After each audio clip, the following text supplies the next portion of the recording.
សួស្តីបងប្អូននៅវីដេអូនេះខ្ញុំនឹងបង្ហាញបងប្អូនអំពីការប្រើប្រាស់ tool មួយទៀតដែលមានឈ្មោះថា Spot Healding Brush Tool ថាតើ Spot Healding Brush Tool នឹងគឺជា tool ដែលគេប្រើប្រាស់ដើម្បីអីតើមុខងារវាល្អប៉ុណ្ណាខ្ញុំសូមបញ្ជាក់ប្រាប់បងប្អូនថា tool Spot Healding Brush Tool នឹងគឺជា tool មួយដែលល្អបំផុតណាហើយគឺជា tool ដែលគេប្រើប្រាស់សម្រាប់នៅក្នុងការដកមុននៅអុចតូចៗអីហ្នឹងគឺងាយស្រួលមែនតើអញ្ចឹងមកក្រុម Spot Healding Brush Tool ហ្នឹងគឺប្រើប្រាស់មុខងារសម្រាប់ក្នុងការសម្អាតសម្រាប់ការធ្វើឲ្យសាច់របស់យើងមានលក្ខណៈម៉ត់ស្អាតម្ដងអូខេអញ្ចឹងដើម្បីដំណើរការ tool នឹងបានគ្រាន់តែខ្ញុំយក mouse មកដាក់នៅលើ tool ហ្នឹងហើយមានពាក្យថា Spot Healding Brush Tool ដែល shortcut របស់វាគឺអក្សរ J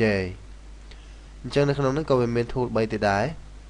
អញ្ចឹងខ្ញុំសូមលើកឡើងអំពី Spot Healding Brush Tool មុនសិនអញ្ចឹងខ្ញុំធ្វើការ open រូបភាពមួយដើម្បីបង្ហាញបងប្អូនរូបមួយនេះអញ្ចឹងដើម្បី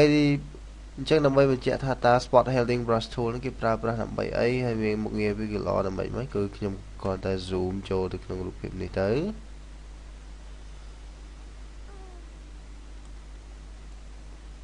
បន្ទាប់មកខ្ញុំនឹងឃើញមានមុនមាន spot មានអីតូចផងគាត់ឥឡូវខ្ញុំចង់ឲ្យវា full screen បន្តិចខ្ញុំចុចអក្សរ F ដើម្បីឲ្យវា full screenអូខេអញ្ចឹងនៅខាងលើថ្ងាសរបស់គាត់នេះគឺមានដូចជាមុនតូចមួយនេះមុននេះអញ្ចឹង Spot Healding Brush Tool នេះជា tool ដែលងាយស្រួលសម្រាប់ក្នុងការដកមុនចេញគ្រាន់តែខ្ញុំយក brush របស់ខ្ញុំហើយខ្ញុំ zoom វាឲ្យមកល្មមទៅក្នុងមុនហ្នឹងហើយខ្ញុំ click អញ្ចឹងវានឹងបាត់ឲ្យឯងតែម្ដងខ្ញុំធ្វើម្ដងទៀតខ្ញុំធ្វើតតែវាអស់មុនតែម្ដងនៅខាងក្រោម click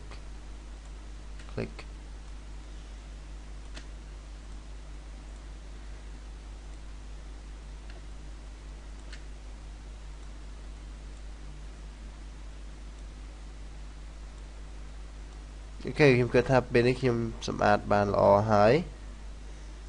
មកគាត់គឺចាប់ផ្ដើមអស់មាននៅមុនហើយ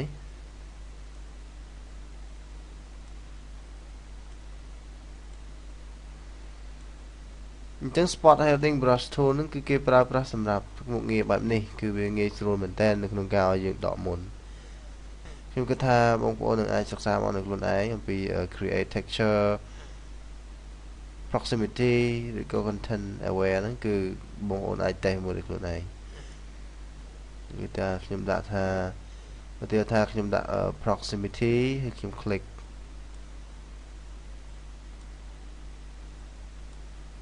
អញ្ចឹងវានឹងបង្កើតនៅលក្ខណៈមួយដែលមិនមានលក្ខណៈស្អាតទេខ្ញុំយក create texture